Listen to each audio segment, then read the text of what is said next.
आप देख रहे हैं alpha defence. Alpha defence Hindi में आपका स्वागत है। आप हमें ज्वाइन कर सकते हैं सोशल मीडिया पर, फेसबुक, इंस्टाग्राम, ट्विटर और इंग्लिश व्यूअर्स हमें ज्वाइन कर सकते हैं अल्फा डिफेंस इंग्लिश पर। आइए शुरू करते हैं आज का वीडियो।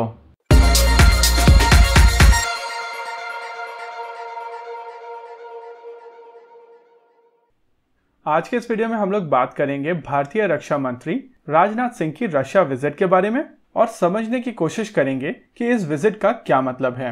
जैसे ही मीडिया में इस विजिट के बारे में डिटेल्स आना शुरू हुई, लोगों ने स्पेकुलेशन लगाना शुरू कर दिया था कि भारतीय रक्षा मंत्री रशिया जा रहे हैं ताकि S-400 Triumph air defence system की डिलीवरी को एक्सपेडाइट किया जा सके, यानी कि इसकी डिलीवरी को थोड़ा जल्दी किया जा सके। चाइना वायरस के चक्कर में इस सिस्टम की मैन्युफैक्चरिंग डिले हुई है और एक अनुमान लगाया जा रहा है कि रशिया साल 2021 के दिसंबर में पहली रेजिमेंट भारत को सौंप देगा। हालांकि बॉर्डर पे चल रहे टेंशन को देखते हुए ये सिस्टम जितनी जल्दी भारतीय सेनाओं को मिल जाए उतना अच्छा है, लेकिन रक्षा मंत्री की रशिया विजिट से ये सिस्टम इतना ज्यादा एक्सपेडाइट नहीं किया जा सकता कि ये अगले 2 या 3 महीने में मिल जाए। ये बात तो सर्टेन है कि राजनाथ सिंह रशिया को इस सिस्टम की डिलीवरी एक्सपेडाइट करने के लिए जरूर कहेंगे, लेकिन ये मान लेना कि ये सिस्टम बहुत जल्दी मिल जाएगा, ये गलत होगा। दूसरी स्पेकुलेशन है कि रशिया से खरीदे जाने वाले MiG-29 फाइटर जेट्स रशिया के पास सरप्लस कंडीशन में अवेलेबल हैं।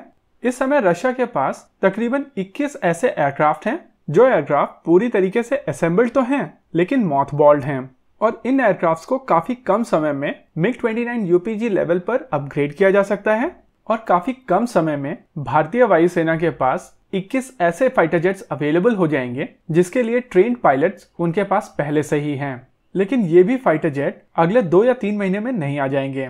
इन फाइटर जेट्स की भी डिलीवरी में थोड़ा समय लगेगा क्योंकि मॉथबॉल्ड किया हुआ एयरक्राफ्ट रीएक्टिवेट होने में थोड़ा समय लेता है और इस एयरक्राफ्ट को UPG स्टैंडर्ड्स पर अपग्रेड भी किया जाना है।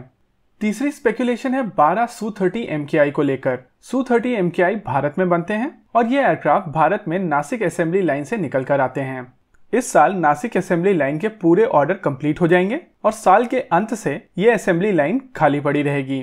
इस असेंबली लाइन को 1 साल चलाने के लिए ये 12 एयरक्राफ्ट का ऑर्डर दिया जाएगा और ये 12 एयरक्राफ्ट साल 2021 के अंत तक डिलीवर कर दिए जाएंगे। तो इस हिसाब से ये तीनों स्पेकुलेशंस को बॉर्डर पर चल रही टेंशन के साथ कनेक्ट करना सही नहीं है। हालांकि रक्षा मंत्री राजनाथ सिंह की जो रशिया विजिट है वो जरूर इस बॉर्डर टेंशन से एसोसिएटेड है। आमतौर पर जब देशों को लगता है कि आने वाले समय में उनके कॉन्फ्लिक्ट होने वाले हैं तो ये देश अपने अलाइज के पास वापस जाकर ये कंफर्मेशन लेते हैं कि वो किस तरीके की मदद उस देश की कर सकते हैं। और अगर इस समय देखा जाए तो भारत के जितने भी अलाइज हैं वो सारे के सारे एंटी चाइना हैं एक्सेप्ट रशिया, और इसीलिए भारत के लिए काफी ज्यादा जरूरी है ये समझना कि रशिया का क्या स्टैंड होगा अगर चाइना और भारत के बीच में कोई कॉन्फ्लिक्ट हो जाता है। यहाँ पर 2 और एस्पेक्ट हैं। पहला, अगर भारत और चाइना के बीच में कोई कॉन्फ्लिक्ट होता है तो उसमें भारत की तरफ से यूनाइटेड स्टेट्स ऑफ अमेरिका की एक अहम भूमिका होगी। ऐसे में रशिया को यह अश्योर कराना कि उनके किसी भी इंटरेस्ट के अगेंस्ट भारत एक्ट नहीं करेगा बहुत जरूरी हो जाता है। यहाँ पर भारत को 2 ऐसे अलाइज के बीच में बैलेंस बनाना है जो एक दूसरे को बिल्कुल भी पसंद नहीं करते। और यहाँ पर दूसरा एस्पेक्ट है कि भारत का ज्यादातर असला यानी कि हथियार रशिया से आते हैं और कॉन्फ्लिक्ट के दौरान इन हथियारों के स्पेयर पार्ट्स और एमओ की काफी ज्यादा आवश्यकता होती है और यह बहुत जरूरी होता है कि इनकी सप्लाई चेन इंटरप्ट ना हो। और भारत के रक्षा मंत्री राजनाथ सिंह रशिया में ये जरूर इंश्योर करेंगे कि ये स्पेयर पार्ट्स और एमओ कंटिन्यूसली सप्लाई होते रहें। साथ ही हो सकता है कि भारत रशिया से लॉन्ग रेंज BVR मिसाइल्स खरीदे। बीच में कुछ रिपोर्ट्स आई थी कि भारत ने रशिया से R-77 और R-27 के कुछ नए वर्जन्स खरीदे हैं, लेकिन इस न्यूज की किसी ने पुष्टि नहीं की और इस तरीके की न्यूज की पुष्टि होती भी नहीं है। तो इस बात को लेकर कोई भी क्लैरिटी पब्लिक डोमेन में नहीं है कि जो नई मिसाइल्स खरीदी गई थी क्या वो एडवांस वर्जन है या वही बेसलाइन वर्जन है जो भारतीय सेना पहले से ऑपरेट कर रही है। इस बात में कोई दो राय नहीं है कि बॉर्डर पर अभी सिचुएशन सही नहीं है और हर बीतते दिन के साथ बॉर्डर पर टेंशन बढ़ रहा है। ऐसे में भारत जितने भी ज्यादा एलाइज और ऑप्शन कलेक्ट करे उतना भारत के लिए अच्छा है। जिस तरीके की सिचुएशन चाइना के लिए बनी हुई है उससे एक बात समझ में आती है कि चाइना के पास इस समय मल्टीपल फ्रंट्स हैं।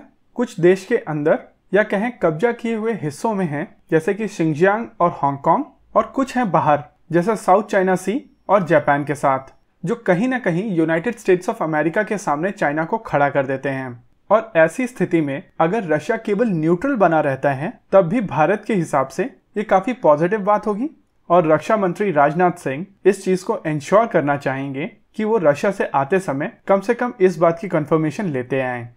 आपको क्या लगता है, बताइए हमें कमेंट सेक्शन में। आगे आप कौन सा वीडियो देखना चाहते हैं बताइए हमें कमेंट सेक्शन में। वीडियो को अंत तक देखने के लिए धन्यवाद। अगर ये वीडियो आपको पसंद आया हो तो इसको अपने दोस्तों के साथ जरूर शेयर करें, और अगर नहीं पसंद आया तो बताइए हमें कमेंट सेक्शन में आखिर क्यों। देखते रहिए अल्फा डिफेंस। धन्यवाद। जय हिंद।